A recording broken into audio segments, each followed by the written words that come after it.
રાજ્યમાં અમદાવાદ ખાતે human મેટાન્યુમો virus એટલે કે HMPV નો પહેલો કેસ આવતા જ આરોગ્ય તંત્ર સતર્ક થઈ ગયું છે।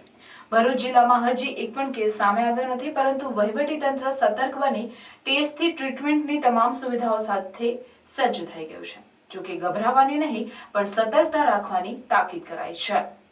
HMPVના ચીનમાં કેસોથી અફરાતફરીના વહેતા થયેલા અહેવાલ એક તરફ લોકોમાં કોરોના મહામારીની યાદ તાજી થઈ જવા સાથે દહેશત જોવા મળી રહી છે, ત્યારે દેશમાં 2 અને તેમાંય ગુજરાતમાં તે પૈકીનો એક કેસ નોંધાતા તંત્ર સતર્ક થઈ ગયું છે।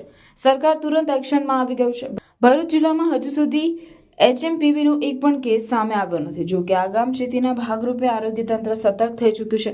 ભરૂચ જનરલ હોસ્પિટલ ખાતે RT-PCR ટેસ્ટ કરવા માટેની તમામ તૈયારીઓ કરવા સાથે સારવાર માટેની પણ તમામ તૈયારીઓ કરી દેવામાં આવી છે।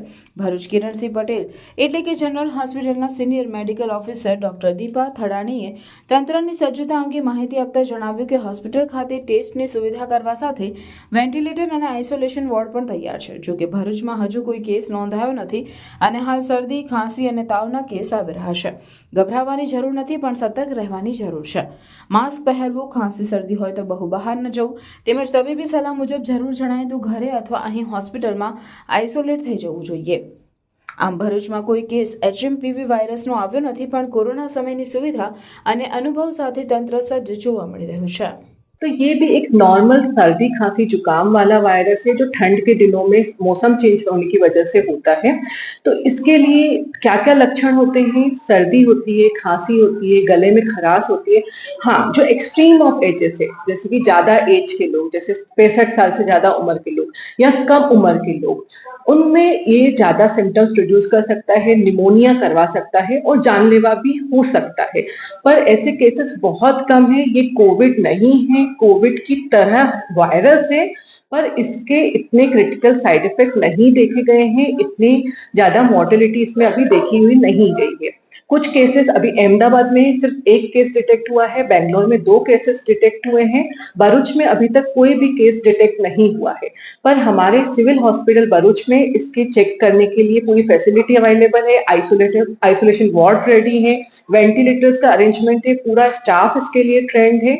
पर अगर हम इससे प्रिवेंशन की बात करें कि कैसे हम इस वायरस से बच सकते हैं, तो हम इस वायरस से बहुत आसानी से बच सकते हैं। जिनको भी सर्दी खांसी जुकाम हो रहा है उनसे दूरी बना के रखें। ऐसे लोग जिनको सर्दी खांसी जुकाम हो रहा है वो घर पर रहें, ज्यादा बाहर भीड़ में ना जाएं, मास्क का प्रयोग करें, अपने हाथ को बार बार सैनिटाइज करें और हो सके तो ज्यादा से ज्यादा पानी पिए, फ्रूट्स खाएं। और ट्रीटमेंट की बात करें तो इसके लिए कोई अभी एंटीवायरल ड्रग नहीं है। इसका ट्रीटमेंट भी नॉर्मल सर्दी खांसी जुकाम की तरह ही होता है। पर अगर लंबे समय तक बुखार आ रहा है, लंबे समय तक सांस लेने में तकलीफ हो रही है, तो तुरंत अपने डॉक्टर को दिखाएं। और अगर वो एडमिट होने के लिए बोले या आइसोलेट होने के लिए बोले तो अपना आइसोलेट होने का अगर घर में अरेंजमेंट नहीं हो तो हॉस्पिटल में एडमिट होकर अपना इलाज कराएं।